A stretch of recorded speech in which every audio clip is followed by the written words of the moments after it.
She walked into the courthouse that morning, with the kind of calm that could convince anyone she had nothing to hide. Her steps were measured, her posture perfect, her face composed in a soft, confident smile. Cameras clicked, reporters whispered, and for a fleeting moment, 17-year-old Sarah Grace Patrick looked like a girl ready to face whatever was coming. But the truth waiting for her inside those walls was about to shatter that image completely. The shift happened the moment her aunt took the stand. The atmosphere changed, so heavy that even breathing seemed intrusive. The silence felt electric, the kind that comes right before something explosive. For months, Sarah had been the grieving daughter, the tragic teenager who'd lost everything in one night. Her face had filled social media feeds, her tearful posts shared thousands of times. People believed her, pitied her, prayed for her. But what her aunt was about to say tore apart the story Sarah had built piece by piece. Before all this, Sarah's life looked normal enough. She lived in Carrollton, Georgia, on Tyus Road, with her mother, Kristen Brock, her stepfather, James Brock, and her little sister, barely 6 years old. She was bright, popular, constantly online, the kind of teenager who lived through her phone. But on February 20th, 2025, everything that looked ordinary collapsed.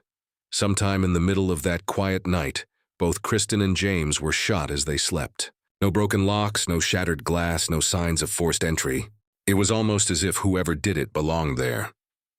When morning came, it was Sarah's little sister who stumbled into the horror first, the one who found their parents lifeless in their bed. In shock, she went to Sarah for help. Sarah was the one who picked up the phone and called 911, her voice shaking as she described the unimaginable. When police arrived, they knew instantly this was no accident. It was a double homicide. What no one expected was what came next. Instead of retreating from the world, Sarah turned to the internet. TikTok became her stage.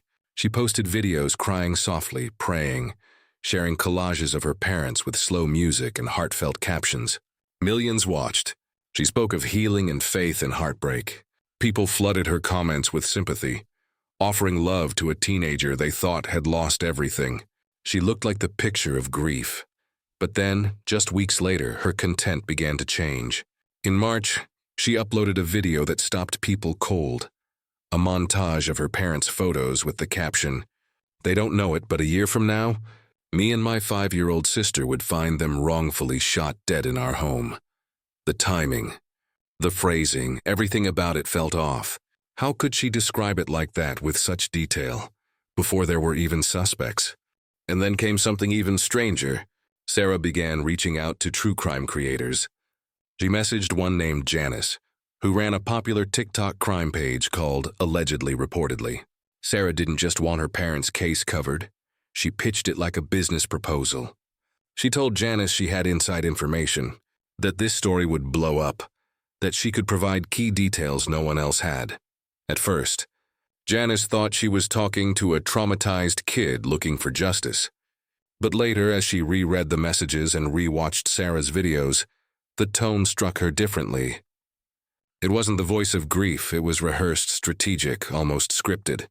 Even at the funeral, people noticed it. Family and friends expected trembling words, maybe tears that couldn't be held back. But Sarah stood at the podium with calm precision, reading from a folded sheet of paper. Her voice was clear and steady, her speech poetic and polished. She called her mother a beautiful, kind soul, and thanked her stepfather for being the best honest dad ever. Her words were moving, but something about the delivery was unnerving. Those watching said later it felt more like a performance than a goodbye. Behind the scenes, detectives worked quietly. They traced every message, every post, every video. They compared her online timeline to her statements. Things didn't add up. Details she shared on social media didn't match what she told investigators. Certain moments she described as memories didn't align with phone data or message logs. It wasn't one smoking gun. It was hundreds of tiny cracks forming a much larger picture. As they talked to relatives, classmates, and friends, another image of Sarah began to appear. She wasn't just the broken daughter the internet saw. Some described her as controlling, unpredictable, calculating. Investigators didn't rush to arrest her. They were building something solid, a pattern, a motive. A case then on July 8, 2025, it happened. After months of collecting evidence, Sarah Grace Patrick walked into a Georgia sheriff's office with her biological father by her side. She'd been informed there were warrants for her arrest. There was no spectacle, no chase, no cuffs in the front yard. She turned herself in quietly, but the charges spoke volumes. 2 counts of intentional homicide and 2 counts of aggravated assault. She was to be tried as an adult. The moment the news hit, social media erupted. Overnight, the same audience that had cried with her now turned on her. Screens filled with side-by-side clips, her sobbing on TikTok beside her smiling mugshot. People debated endlessly. Was she a victim of circumstance, or had she been performing grief while covering up her own crime? When she appeared in court for her bond hearing, she was dressed neatly. Her hair pulled back, her expression calm. As she walked in, she smiled faintly toward the cameras. That smile lit the internet on fire. Some said it was nerves. Others called it arrogance. But inside the courtroom, the tension was suffocating. Then came her aunt. She stood, voice trembling but steady enough to cut through the air. "The defendant is charged with the brutal murders of my brother Jamie and my sister-in-law while they lay in bed," she said, her words sharp as glass. "My 5-year-old niece woke up to find her parents lifeless. The trauma she carries is unimaginable." She didn't stop there. She called Sarah manipulative, dangerous, a threat to everyone left in the family. She begged the court to deny bond, afraid Sarah would flee or worse, try to influence her little sister, the key witness in the case. She listed her fears one by one, that Sarah could run, that she could intimidate witnesses, that she might harm again. Her voice cracked when she said she still prayed for justice, but forgiveness was a mountain she couldn't yet climb. When she finished, the courtroom stayed silent. All eyes turned to Sarah. For the first time, her composure wavered. Her lawyers were quick to respond. They painted her as a misunderstood teenager, traumatized and unfairly targeted. No criminal history, strong church ties, supporters who swore she was kind and gentle. They argued that she wasn't a danger, just a child caught in tragedy. But the prosecution wasn't buying it. They brought up her videos, her messages, the eerie captions, the cold detachment behind her online persona. They described a calculated performance, someone desperate to shape her story before the truth could catch up. The judge listened quietly, flipping through notes, expression unreadable. When he finally spoke, his tone was heavy. He said he understood the arguments on both sides, but couldn't ignore the weight of the evidence or the fear expressed by the victim's family. Then he gave his ruling. Because of the concerns raised, the risk of flight and the potential danger to others, he said slowly, the court finds that Miss Patrick is not a proper candidate for bond at this time. And that was it. The moment that cracked her mask completely. As deputies led her away, tears spilled down her cheeks. The same cameras that once captured her rehearsed grief on TikTok now caught something real. Raw panic, genuine despair. She wasn't walking out of the courtroom that day. By evening, the footage was everywhere. Millions watched it on loop. Comment sections erupted. Some said she finally showed emotion. Others said it was too late, that the performance had ended only when the spotlight turned against her. Hashtags filled the feeds again. Justice for the Brox. Free Sarah. I'm manipulated or monster. Behind the courtroom drama, investigators kept working.